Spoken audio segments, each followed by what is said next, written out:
45 years, 0 name changes, new offices, more staff, improved technology to better serve you. Education, services, investments. Think real estate, think Marshall Reddick. Brokerage, property management, private lending, creating financial independence through real estate since 1979.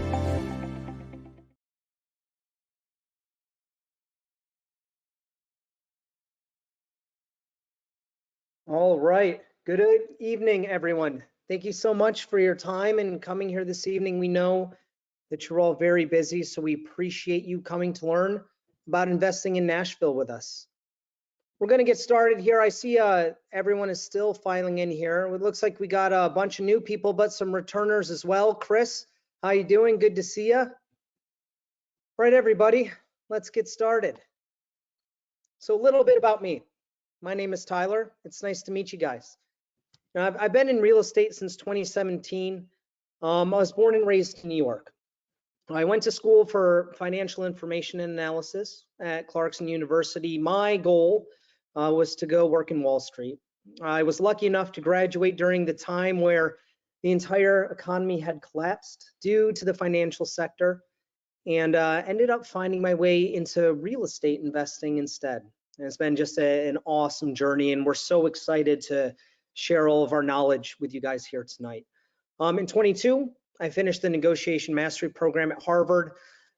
I'll do 100 transactions this year. I'm on point to hit my 100 this year, which is really exciting, which will be about 89 million in volume. I've done real estate in 13 states. I would invite everyone here, if you're interested, to check out my reviews on Zillow and Google and Facebook. I think it definitely hits a little bit different, getting to see what past clients think about working with me.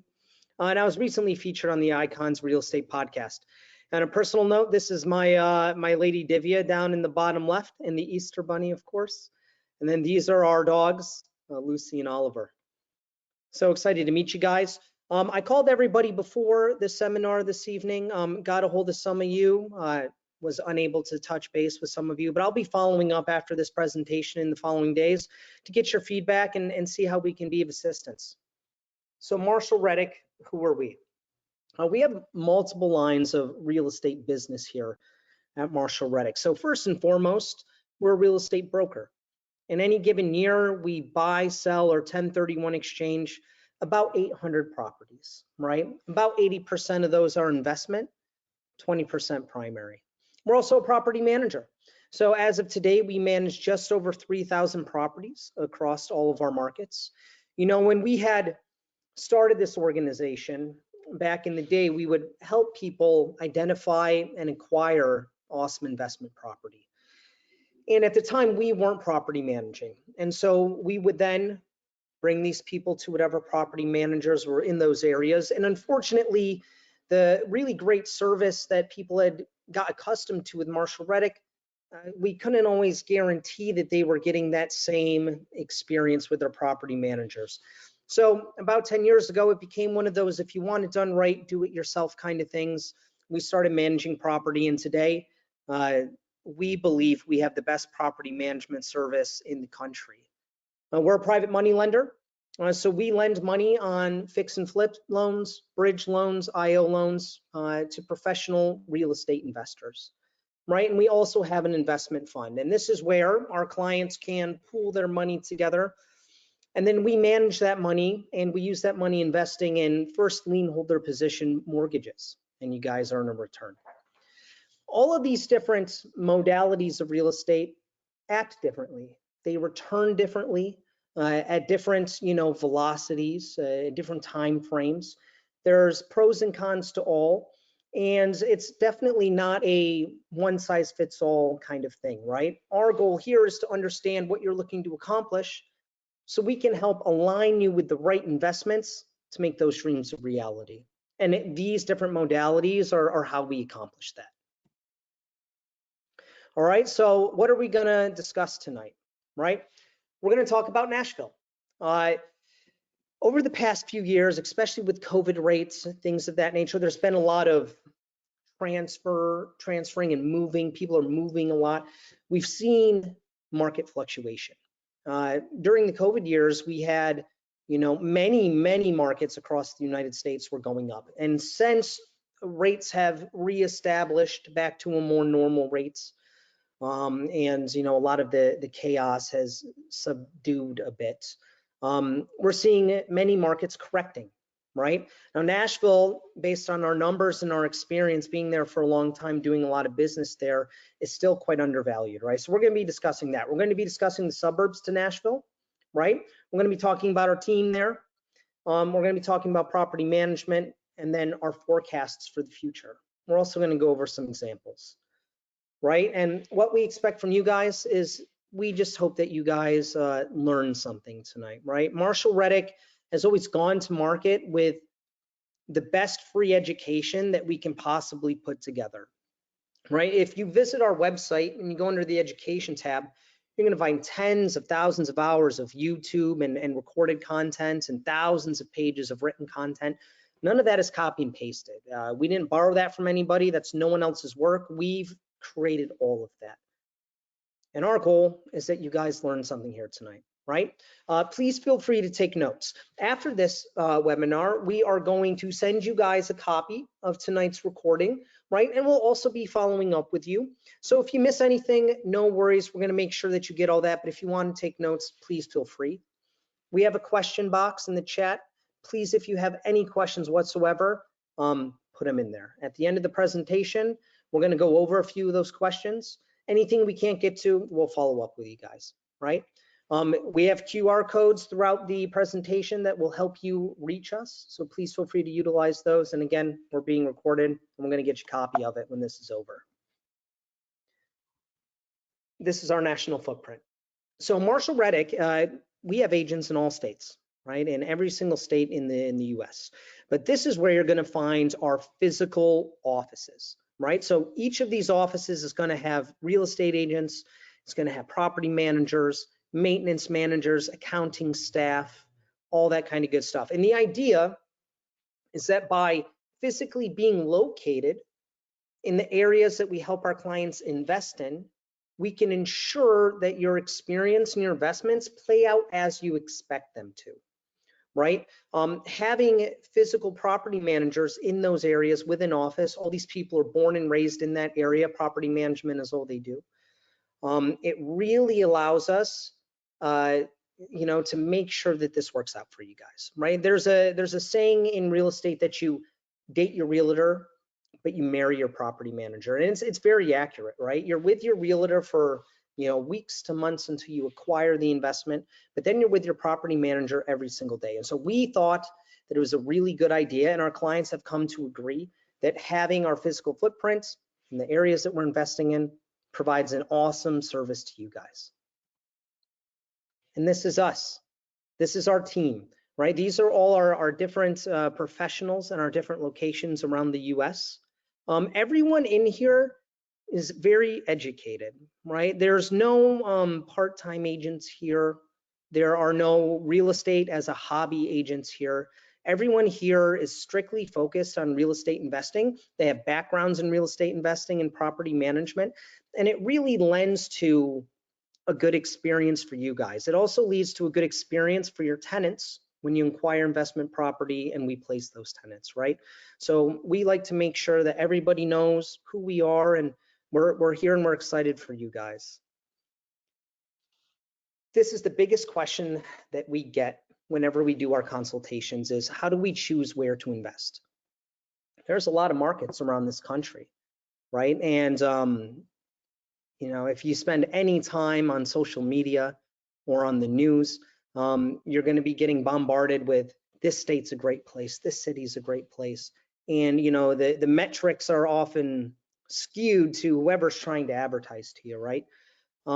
We're very, very picky about where we invest our clients' money, right? Again, we want to ensure that you have an incredible experience, because if you have an incredible experience with us, when it comes time to get your next investment and your next investment, we want it to be a no-brainer that you want to work with us.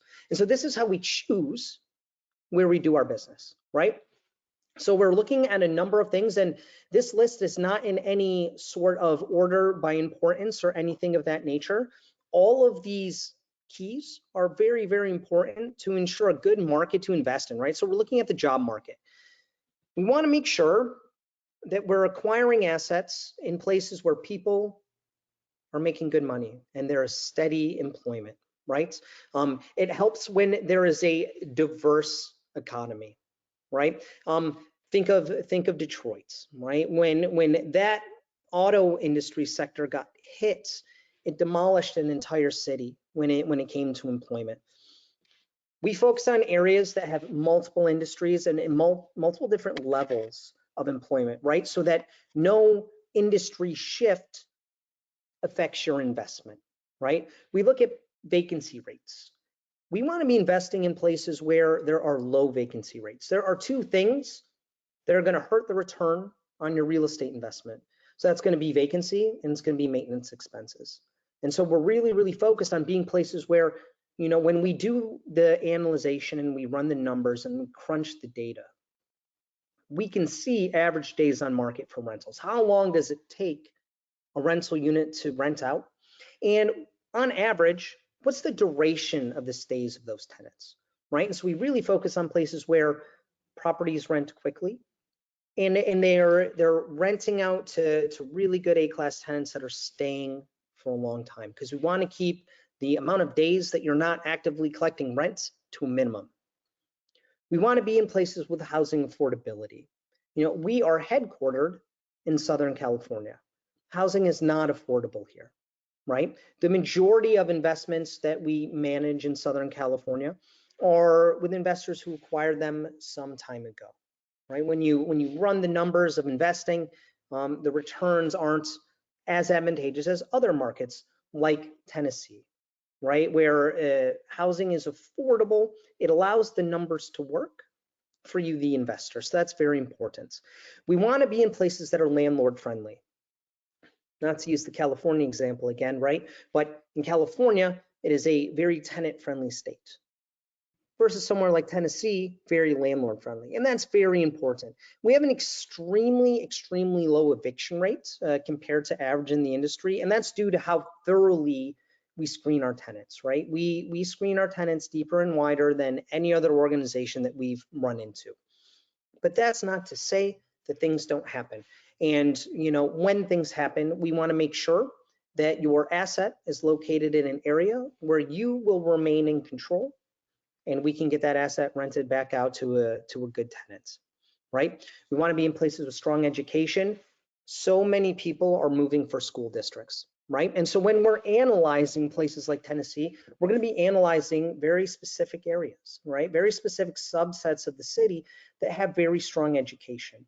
And our experience in doing this for so very long shows us that assets located in areas with strong education not only rent out quickly, but they rent to really, really good quality tenants. And typically these tenants are moving there for those school districts. They're going to do everything that they can to remain a tenant there because they don't want to pull those kids out of that school, right? And we're also looking for places with reliable property management. You can buy the coolest house in the coolest city, but if your property management experience is garbage, your investment experience is going to be garbage. So we really focus on places where we can ensure an incredible property management experience. And so this is how we choose where we're investing.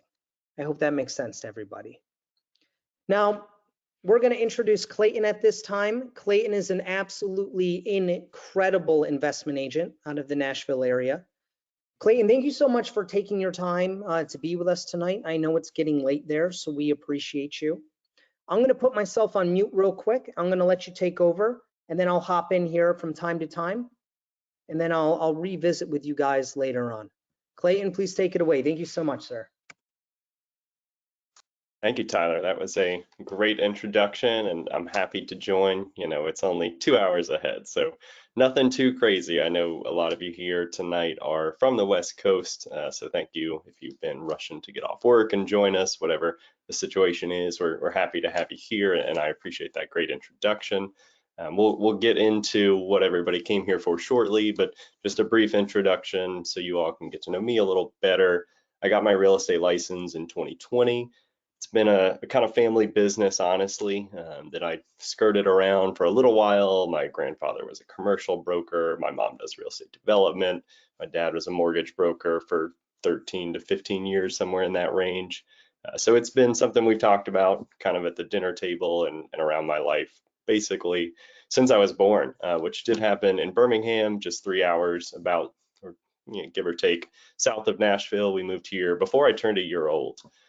So I've been, can't technically say I was born and raised here, but was raised here. I've been in Nashville now for 30 years, in and around. So know almost every neighborhood like the back of my hand, it seems like, these days.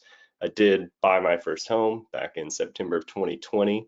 I am a little bit south of Nashville. We'll show that area on a map here in a little bit, but I'm definitely here for the long haul, it seems like, at this point. I did get engaged back in October of 2024. That's my fiance. You can see her picture there on the left.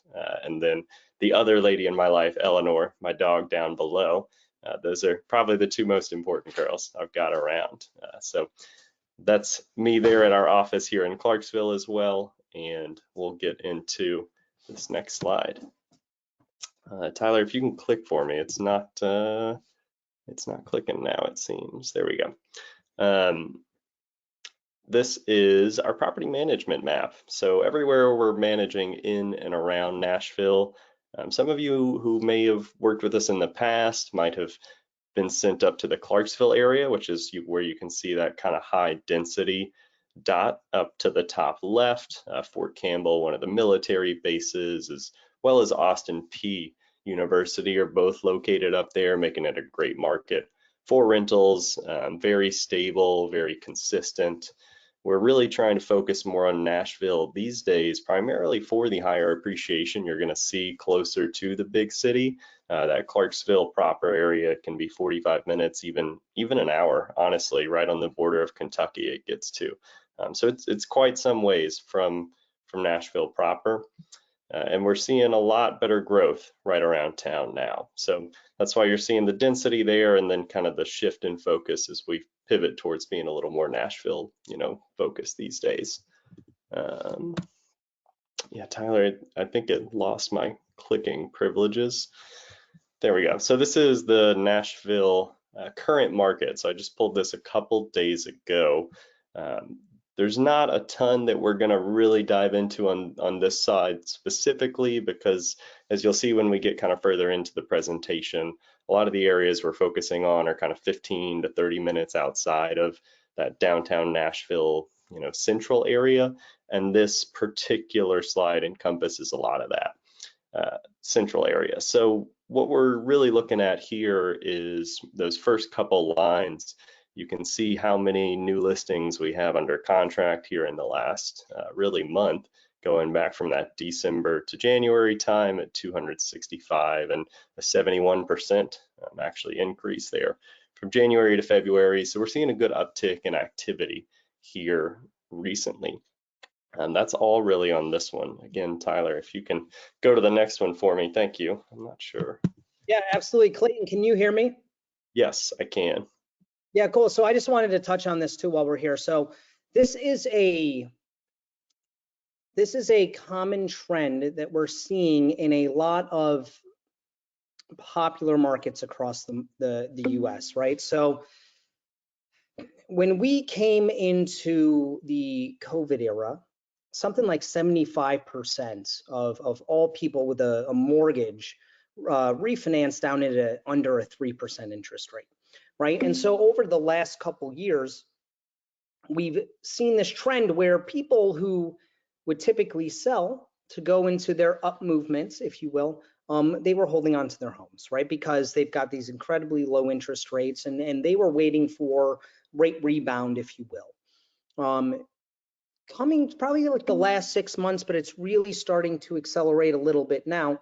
We're seeing that the market is starting to settle, and people are starting to realize, okay, rates aren't going back to a 3% anytime soon, right? The Fed, as of last year, they forecasted for 2025, they were going to cut rates 4 times. They have since changed that, and they said they're going to cut rates twice this year. right? And so buyers are starting to come to terms, if you will, that we're not going to go back to the 3% anytime soon. And so they're starting to enter the market. And most buyers, we're seeing it when it comes to primary residence, right? We're seeing that most buyers need to sell their current home. They want to take advantage of all the equity they have in those homes for their next up leg, right? And so we've seen inventory starting to rise. So we're seeing this in Nashville, but we're seeing this in Texas, we're seeing this in Florida, we're seeing this in California. It's a common trend, right? So just wanted everyone to be aware of that. And what's important about that is it gives a little bit more power to you, the buyer, right? When inventory is higher, buyers have more options. Because they have more options, it causes the days on market to raise, if you will, right? Because buyers are taking a little bit longer to make their purchases. And sellers who need to get out, we're finding that with these raises in inventory, buyers are getting a little bit more power. So that's good for you guys as the investor. And we'll dive into what that looks like as we go forward, but I just wanted to hit on that. Sorry for interrupting you, Clayton. I'll go to the next slide for you. No, no problem. Thank you for adding that kind of color to the picture. I appreciate the big picture approach to it as well. So this slide is just going to be kind of our introduction, I suppose, to the overall Nashville market. You can see each one of these outlines in various different colors is showing zip codes around town. And we'll kind of start thinking about that Nashville proper area. As I mentioned, that's what's mostly included in that data we saw on the previous slide, kind of that immediate bullseye. Once we start hitting some of those southern suburbs, you can see Belmead, Forest Hills, Brentwood, just south of that. Those are a little further outside of that, just on the southern edge of Davidson County, which is the county that holds Nashville proper. Those areas are some of the first established major suburbs of Nashville, where you had many professionals with high income especially move, great school districts in that area. I'm a little further south in Franklin, which is kind of a Civil War historic town, so it's about as established as Brentwood is as well. Big fan of living down there. It has been really where I found home, as I've lived not only around Franklin, but kind of a little further north in that Bellevue, Belmead area in Brentwood, and then also, we'll show it here in a second, kind of the Nolensville and Brentwood corridor as well. So you can see these are just the median sale prices in these various areas. Of course, we're not targeting investments necessarily over here, but just to give you a good idea of where this Nashville market is hopefully heading in the future, you can see what some of the kind of prime locations are experiencing on this southern corridor. And there's even towns further south here down I-65 that may be good to focus on for investment in the future as we kind of tap out some of these other neighborhoods we're going to discuss here on the rest of this show. So we've got Nolensville right over here on the border. This is what's experiencing the current overflow from the Brentwood area, as we have a lot more families, especially who maybe want to move out of Nashville proper. They're looking for better schools for their kids. Williamson County, which starts on this Brentwood line, comes down to Franklin, even goes a little further out here to West Nashville, and then back around to Nolensville is kind of well known locally as like the premier county for school districts. As you can see, the property values are higher, which funds a lot of the education around here.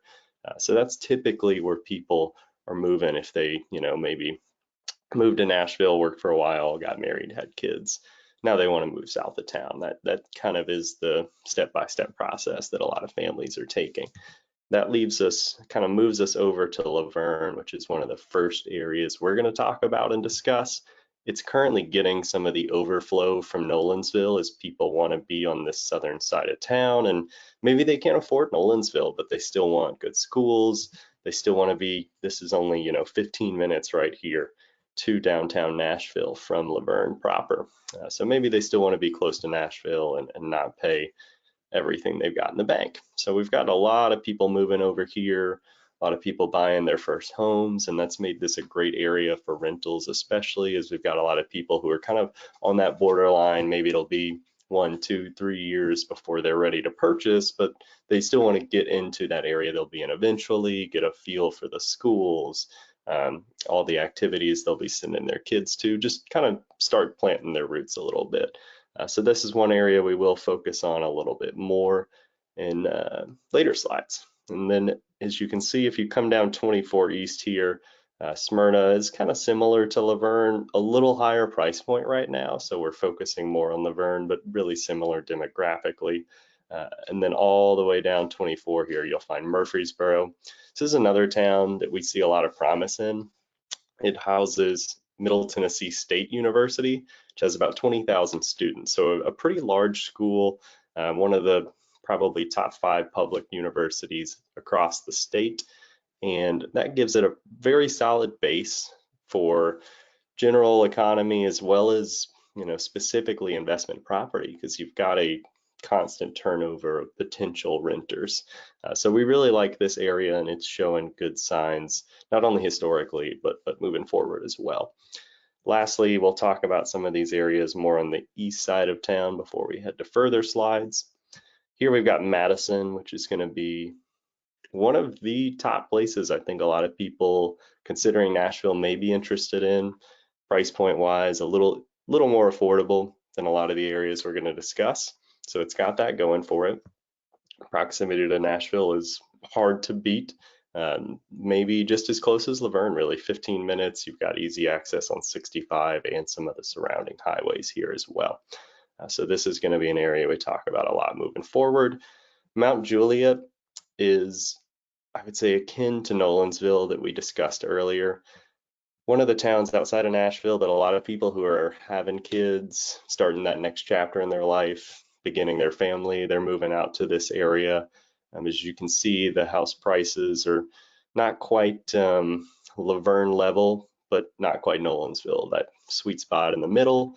So you're still getting good schools out here, maybe not quite as premier as Williamson County, but certainly well above average. So we're seeing a lot of families target this. And then even further, Lebanon. This area in between has an Amazon distribution center that moved to Nashville recently. So these two towns kind of have a really solid base of employment as we move forward here between those two. And let's see. Talk about a little of the Nashville specific stats here. The town has about 2 million people. Median age, we're looking at 37 years old approximately, which is great for some of the stuff Tyler was mentioning earlier when we're looking at demographics, employment, etc.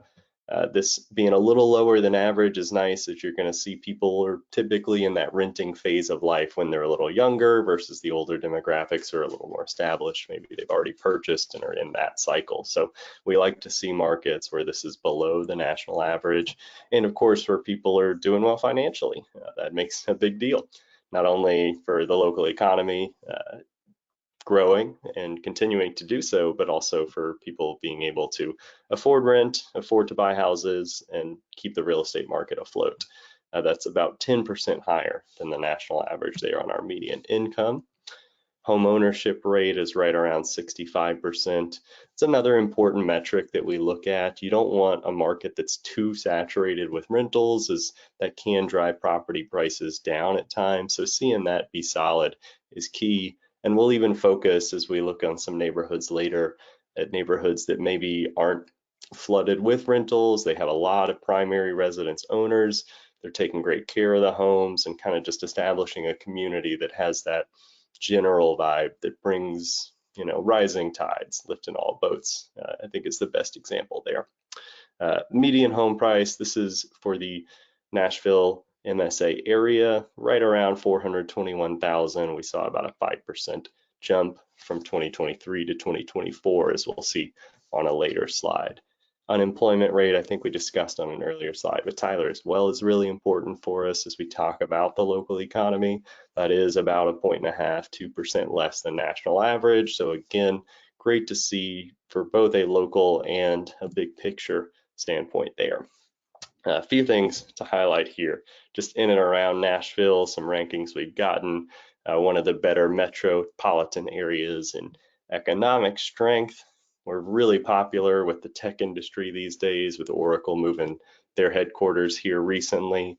And then as far as the real estate market specifically, one of the best real estate markets, and honestly, maybe more importantly for investment purposes, one of the most stable, because you really don't want to get into a situation with large fluctuation that can just cause apprehension, stress, etc. This is a fun picture too here on the side. We colloquially call this the Batman building over here. I think I've been calling it that since I was a little kid.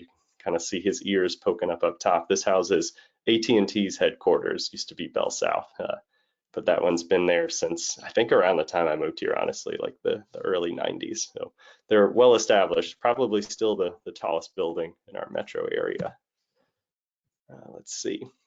So this is a good thing to talk about. Nashville's been, as we were talking about, kind of the post-COVID lockdown interest rates earlier, this has been one of the towns that people have flocked to just across the country as everybody's reevaluated their priorities in life. It's been an area that's called home to a lot of people.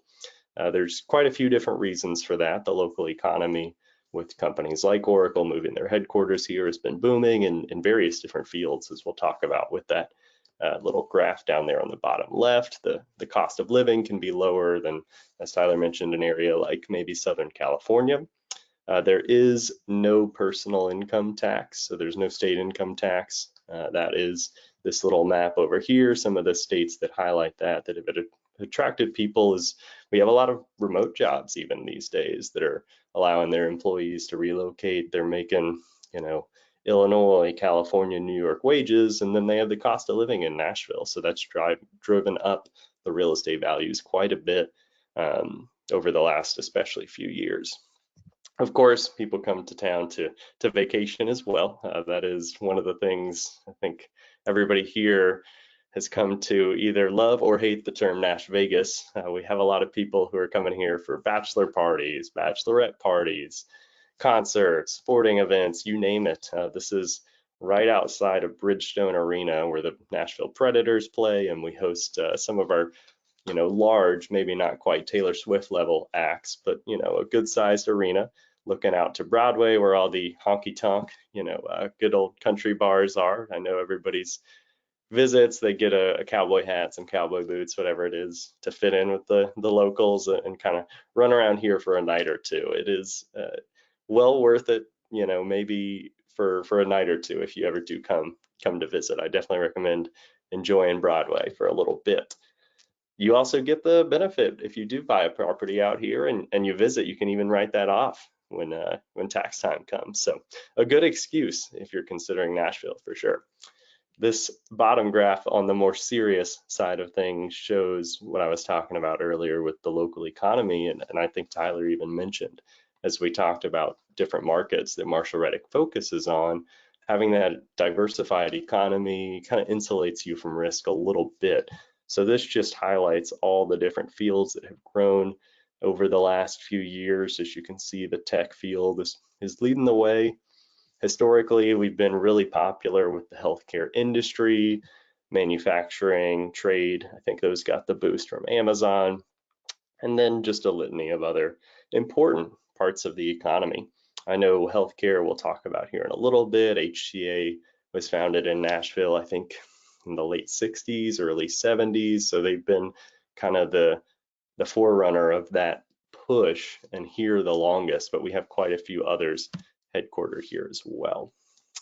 Of course, Nissan Stadium, the Tennessee Titans, for any football fans, is receiving a major upgrade. It is probably within the bottom third quarter of stadiums in the NFL right now. So this is well overdue as somebody who goes to a Titans game or two every year. They are going to be putting a new stadium in that can host Super Bowls, so it will have the dome to it that everybody's looking for these days to avoid all the inclement weather. And probably more importantly is that it's going to receive what's becoming pretty common with these big stadiums, whether it is, football, basketball arenas, baseball fields, etc., that are being renovated these days, where they're also developing that surrounding area, putting in entertainment, restaurants, etc., so that it's kind of a constant draw, whether it is for a Titans game, a Taylor Swift concert, that kind of level of event. Let's see here. Talking about some of the employers that we mentioned earlier, we've got quite a few highlighted. AT&T, I mentioned on that Batman building. Nissan sponsors the Titan Stadium and moved their headquarters here probably 10 to 15 years ago. Bridgestone sponsors the Predators Arena. They're very well known and integrated in this community. As I mentioned, Amazon did move a facility here recently. HCA was founded here probably about 60 years ago. This doesn't even mention other companies like Brookdale that does senior living facilities. I think they've got six to 700 across the country. Acadia does behavioral health facilities. They've got a few hundred across the country, headquartered in the area as well. Vanderbilt University, probably the premier university for education in all of the Southeast, is actually here. That one's near and dear to me. My fiance went there. So if that wasn't in Nashville, I don't know if I would have met her. So very happy that Vanderbilt is in the area. This is a little more specific into that Titan Stadium and one of the areas that's receiving a lot of focus in development in Nashville these days. As you can see, Oracle put their campus right up here on the East Bank. The Titan Stadium is a little further down here. This is that Broadway, Bridgestone Arena area that I did mention earlier, right on the other side of town with a pedestrian bridge that crosses, as well as a roadway here for all vehicles. East Nashville, this is maybe not an area we're going to target as much for investment purposes, as the entry point is a little higher price-wise than what we typically look for, but it is an area that is undergoing massive renovations, whether it is older historic homes receiving interior facelifts or just being razed to the ground and rebuilt entirely. A lot of the trendy restaurants in town are located in this area. So if you do visit Nashville and want a nice meal, of course, you know, the hotels, everybody's got their 5-star restaurant that's fantastic. Bourbon Steakhouse, nice view over the whole town at the top of the W. But over here, you're going to find a lot of restaurants that might be like renovated from an old historic house. It seats 10 to 20 people and just phenomenal food. So as Nashville attempts to grow into a more foodie type city, this area has been on the forefront, as well as some other areas south of town, but definitely great to visit if you do come to town. And then you're going to see this whole East Bank is getting developed more and more over these next few years, not only with this Nissan Stadium campus that they're improving, but they're going to be building some affordable housing up here in the Landings district, as well as just more commercial space, more office space, more retail space, just to kind of revitalize this whole area along this East Bank that is maybe a little underdeveloped relative to this downtown side. Now we'll get to, I think, what most people came here for. You've gotten kind of the big picture. We'll get a little more into the details at this point and run through, you know, 3 to 5 of the top cities and towns that, as Tyler mentioned, we do like to really focus and make sure we're pointing you in the right direction, not just throwing random darts at the board. So some of the first 2 that we'll talk about are Hermitage and Mount Juliet. Those are going to be just directly east of Nashville. You can see on the map here Hermitage, and then a little further east Mount Juliet. These are going to be close to the airport, close to downtown. As I mentioned earlier with Mount Juliet, a little pricier, which means a little better schools typically, very safe neighborhoods and, you know, commonly, and of course popular with those young families that make some of the best tenants that we typically see.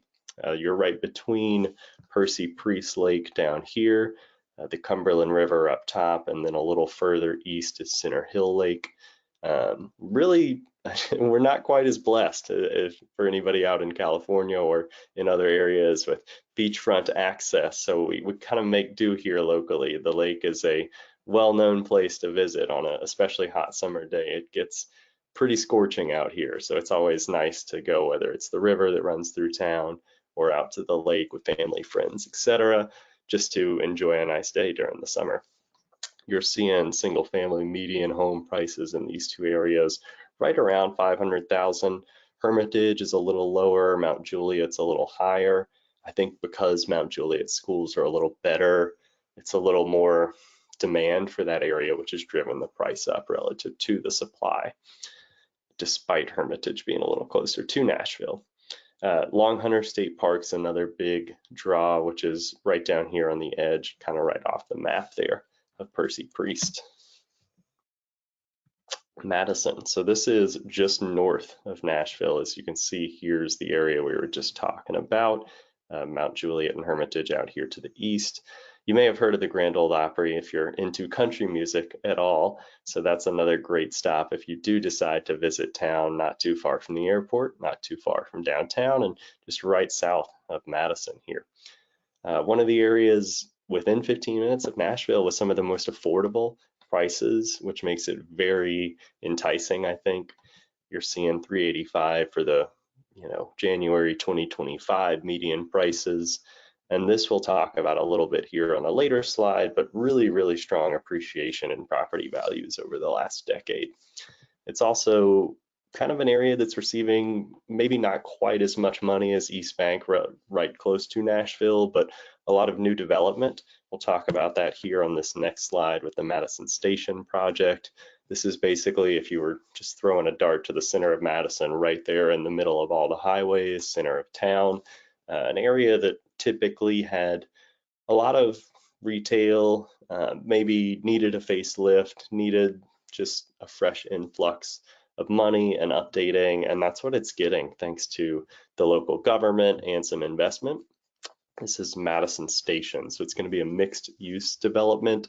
You've got both affordable housing, senior housing, average single family housing, retail, commercial space, restaurants, as you can see up here, a park for the kids. It's got a little bit of everything, honestly. And I think since this is just having ground being broken on it this year, that Madison's a great area right now while the prices are still really affordable, because once all of this is done, I mean, this project is huge. It's going to take 5, maybe 10 years really before it's fully completed. So getting in now could be really nice as you're looking at, our average property time that we're recommending people to hold is, well over 10 years. So I think this is an area you could see really strong appreciation just as developments like this continue to bolster the already strong numbers. Just a couple other towns to mention. We talked about both of them, I think, briefly earlier relative to Nashville. Again, here just down I-24, Laverne and Murfreesboro. We kind of talked a little bit about both of these points, so I don't want to belabor them too much, but to harp a little bit on something new, Laverne is seeing really strong appreciation. Murfreesboro a little more stable, but both great numbers relative to a lot of these surrounding towns outside of Nashville.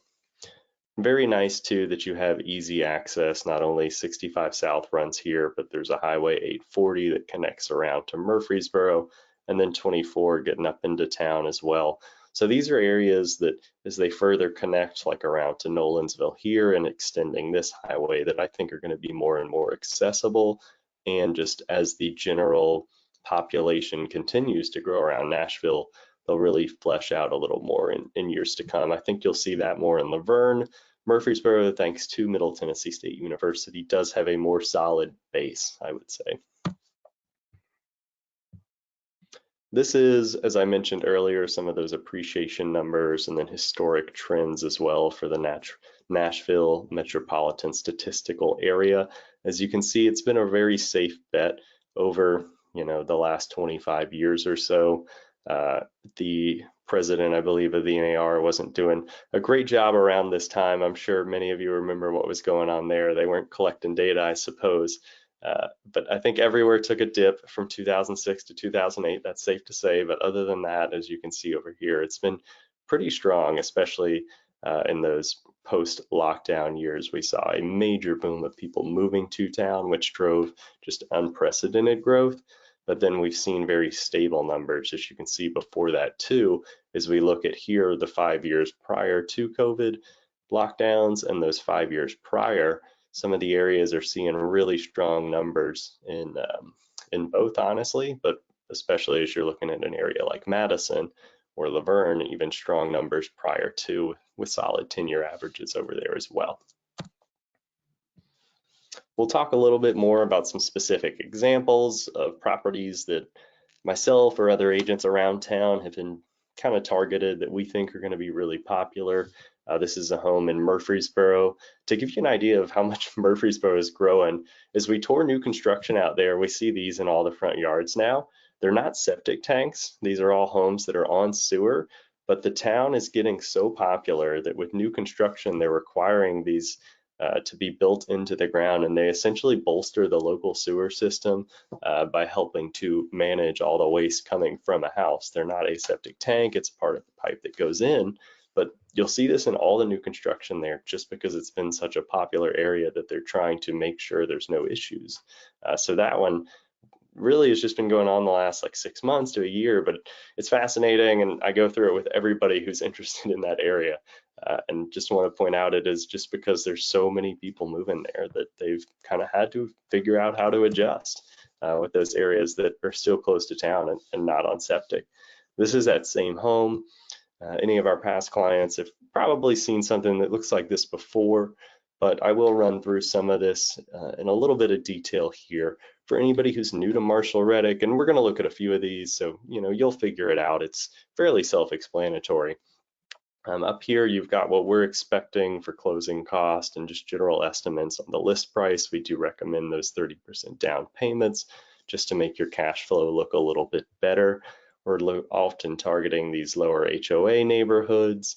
And as you can see here, this is going to be a pretty typical estimate for monthly income on rental properties in and around the Nashville area. And we're also factoring in a lower annual appreciation rate than we've seen over the last 10 years. So this is a pretty safe floor for what you can expect, hopefully with kind of room to grow to an even higher ceiling as time goes on. We do factor in some good numbers here for new construction, which is why we've kind of been targeting that, where you can get a little lower maintenance as well, which just helps bolster this monthly income number. This one's Murfreesboro, as we just talked about here a moment ago. Let me click back on. Oh, there we go. Into Mount Juliet, again, you're going to see that monthly income number looks pretty similar. This is one of the more affordable communities in Mount Juliet, maybe not quite in that central area where prices are a little more expensive, but still part of the good school districts. So just to show you that even though we looked earlier at the map and it said that median home price is $600,000, you don't have to be discouraged that, oh, there's no way we can get into Mount Juliet. We do find some properties and some builders that are building some more affordable options. There's still new construction. They're maybe offering interest rate buy downs. We'll talk a little bit about our forward commitment program, I believe, later on, that really helps us make that cash flow work well for anybody interested in the market. This one's a little closer to Nashville proper. As you can see, the price point reflects that, being in those mid 500s. This one would be one that you'd have to be more focused on long-term appreciation, but just to let you know, we kind of have the range of better monthly income immediately or better appreciation for the long term for a little higher upfront investment as well. So there are some properties like this a little closer to Nashville if you do want to be really close to that kind of central ring of the dartboard there. As you get a little further out into Madison, you'll see a lot of communities like this going up. Pretty close construction, but we do typically target communities like this that maybe aren't attached like a townhome, but are about as close as a townhome may be, and kind of similar in size as well. A little lower end price point to entry, as I mentioned earlier, but still that kind of bolsters your monthly income. So this could be a great first investment into town, and not only one that has good monthly income now, but as you saw in those appreciation slides earlier, an area that I think has really great long-term potential as well. Hey, Clayton, can I hop in for 1 second? Please, yeah, go ahead. Hey guys, I just wanted to go over these numbers in this calculator for those of you who this may be your first time with us. I did see some new faces in the registration list. So any of our properties have a calculator associated with them on the website. So you can go onto our website, you can go under properties, search, all the different markets and all that kind of stuff, but there'll be a calculator at the bottom. And this calculator, we have put a lot of time and effort into trying to create the most accurate yet modest investment calculator we can. But all of these fields are all editable. So you can go in and move them around on your own, right? So just using this one as an example, the down payment that we had put in for this was 30% down. Your down payment may be different, right? With an investment property, you have to put at least 20% down, but maybe you're going through a 1031 exchange where you've got a capital stack higher than that. So you might have 40, 50, 60% down, what have you. As you adjust those down payment numbers, these monthly income numbers are going to rise. I also just want to point out that these monthly income numbers are year one, right? So this is what, if you were to get into an investment property like this with 30% down, you should expect about $205 a month in positive cash flow after all of your expenses, right? All of your taxes, your insurance, management fees, you name it. What this calculator does not show is the future rent price improvement. Being that we are an investment broker, we like to raise rent every year, should the market dictate it. Now, of course, it's up to you, the owner, if you want to raise your rents, but every year we're gonna go and we're gonna rerun comps on your asset, and we're gonna come back to you and say, Mr. and Mrs. Investor, we believe that while this property in Juliet, we've had it rented for the last 12 months at $2,600, the market dictates that this is now $2,700 a month, right? And we're gonna negotiate that with your tenants and get that posted. So just know that this is the first year, right? And you should expect that as time goes on, these monthly income numbers are going to rise. I also want to point out the projected profits at the bottom.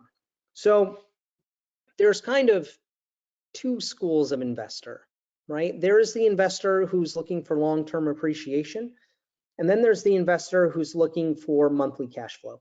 The long-term appreciation is, typically maybe a younger investor or an investor who is planning for their children's, say, college fund or, their children's inheritance.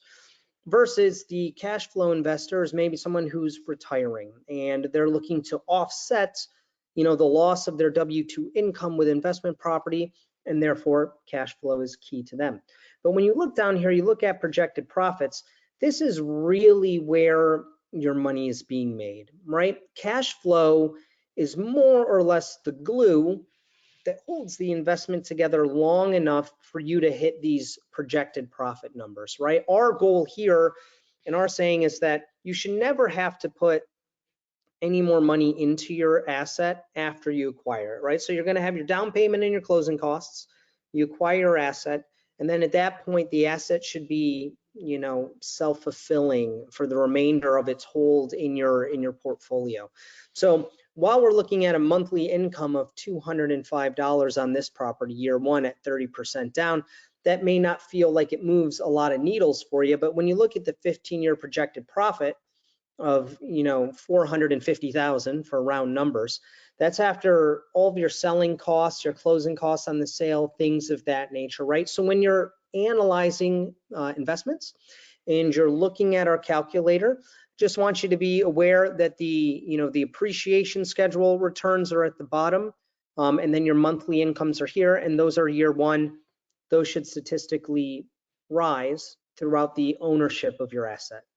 Clayton, I'm going to hand it back to you. Sorry about that. No need to apologize. I appreciate that, as it did add, I think, some great context and a great point as well, that not only is that monthly income number important just for your day-to-day mental health and lack of stress, as you mentioned, you don't want to be paying out of pocket to invest further, and that's another reason we really love new construction, is you don't have quite as many headaches as we kind of find sometimes on that resale market, but that you really do find the big benefit there long term. I don't think we got to this one yet, so I'll run through briefly as well. Out in Lebanon, you can find some really affordable, homes, which is a really nice benefit. Still a very stable market. Over the last 10 years, we saw, I think, around 6.5% appreciation, so a little higher than's projected down here on that 25-year trend. And that's the number that's factoring into, as Tyler mentioned, that 15-year projected profit. So this one is still looking solid and a great option, I think, as well. We just toured out here recently, and the central area to this town is fantastic. A good little, I think what most people who maybe haven't visited Nashville would picture is like a country square in the middle of a town. Like, it is very quaint, very cute, well developed, and worth visiting. This is, as I mentioned earlier, some of our properties up in Clarksville that a lot of people who may be familiar with Marshall Reddick or the greater Nashville area even know about. If you're interested, we'll talk about some of those here briefly, where we've been very popular in the Clarksville area. As you can see, we've got quite a few gold and silvers. I know we won the best real estate company and the second best property management company just this year, and then some more awards in some of the previous years as well, run by the local Clarksville's Best competition. As I mentioned earlier, this is the forward commitment program that we can use on the right properties to get that monthly cash flow number looking great for you, locking in lower interest rates. As we get further along in the process, we can get a little more granular about this, but this I just wanted to include because I know some people a little wary right now with interest rates in the 6%. I mean, that can be a huge detriment to the day-to-day expenses, especially, I know we're talking about year one just now with that monthly income number. It can torpedo year one. So this is something we're using to get well below that into the mid fives, low fives. If we can find just the perfect property, they can get pretty low. So that's something that we can talk about a little further, but just to mention that is a possibility. You'll see in Clarksville very solid entry level pricing here. Monthly income might be a little bit lower, as well as that long-term appreciation. So anybody who's interested in the greater Nashville market and wants something that's very safe, has great tenant retention, low vacancies because it's such a popular town, whether it's between the military or the college students, it has a very good base of rotating tenants. So there's always people looking. This is a great town with low vacancy, and just a couple products from one of the local builders we've been partnering with recently, who build a fantastic property. We've been doing some walks with them, that kind of final inspection that a lot of you won't go to on these inspection properties as you're across the country, but we do see those regularly as we work on new construction, boots on the ground, and some are better than others. You think new construction, everything's going to be perfect. I'm sure anybody who's done new construction out there knows that is not actually the case. There is always something wrong, even with a brand new home. But the builder we've been really focusing on working with recently in Clarksville is fantastic. They give their subcontractors bonuses if they don't have to fix less than 3 items on the final walkthrough. So these guys and girls are working very hard to make sure that home is as close to perfect as possible. So this is a great place to get involved in if you want to be close to Nashville, but maybe not right in some of those areas we discussed a little bit earlier throughout this presentation.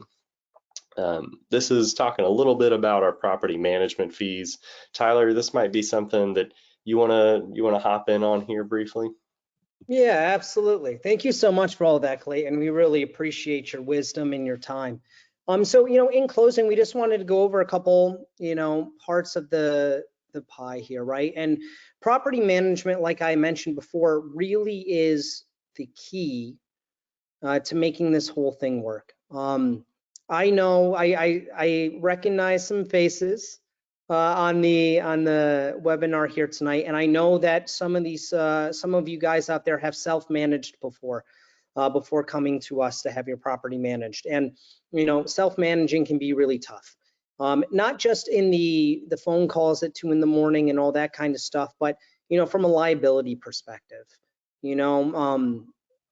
there's a lot of scams out there. There's a lot of tenant scams out there. It can be tough, and it gets tougher every day to really make sure that your tenants are being screened properly. And we really, really focus on that. And we focus on providing an excellent experience, right? You know, whether you're a doctor or a firefighter or a teacher or a business person, whatever it may be, chances are that, you know, you have found that having a part of your portfolio be invested in real estate would be advantageous to you, yet you have a life and a family and all the things that you want to do. Property management really is the key that allows you to invest in real estate, allows your net worth to grow without you having to give up so much of your time and your money to make sure that they're run correctly. And so this is just a basic high level of what it looks like to have us property manage for you. We've done entire webinars just on our property management. And so if you're interested, please let us know and we can get copies over to you. And we really, really dive in and spend an entire hour talking about, you know, what we do and how we do it and why we do it. But just wanting kind of a high level here for you guys. We are what we like to call ourselves anyway is real estate nerds, right? We love data. We love analyzing data, and we've been collecting data for a very, very long time. We come out with these market data packets every single year, and it's very, very granular and in-depth data on the markets that we invest in. These are completely free, and if you guys are interested to read any of these, or if you are data driven, I think you will really, really enjoy them. And so we just want you guys to know that this is available for you guys absolutely free and updated every single year. So what should you guys expect from a consultation with us, right? So our hope is that after this evening and learning a little bit about us and what we do and why we do it and how we do it, if you're thinking that you want to invest in real estate, our hopes is that you will find some time to sit down and speak with us, right? And so what we do is we start with the goal setting, right? Like I mentioned earlier, everyone is trying to invest in real estate for some sort of different outcome. Some people are planning for retirement. Some people are looking for cash flow now. Some people are planning for, you know, future, whatever it may be. By understanding what it is you're trying to accomplish, we can then evaluate your options, right? And there are many types of options, whether it's single family, whether it's multifamily, whether it's, you know, private lending or private equity, whatever it may be. We want to evaluate what options would work for you, and then we'll look at your time frame, right? Again, some people are looking for a result now versus some people are looking for a result later on. Once we understand all this, we're going to help you guys set your criteria, and we're going to start building a plan of how we can help you accomplish whatever it is you're trying to do. We'll then identify the markets where that can actually happen, and then we can introduce you to our agents likely in those markets so that you've got an entire team here to help you accomplish your goals, right? And so if anyone is interested, this is my contact information. Please feel free to send me an email, shoot me a text, give me a call. I'll be following up with everybody as well.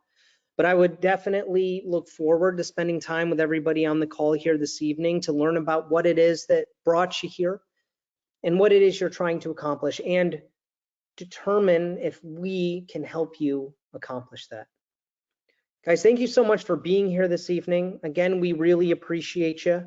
I know we went just a little bit over time. Thank you for sticking with us. If anyone has any questions, please let us know. We look forward to speaking with all of you very soon. Have an absolutely wonderful evening wherever you're calling in from tonight. And thank you guys again. Have a good one. Bye. Thanks, everyone. Thank you, Clayton. Appreciate you. Likewise. Thanks, Tyler.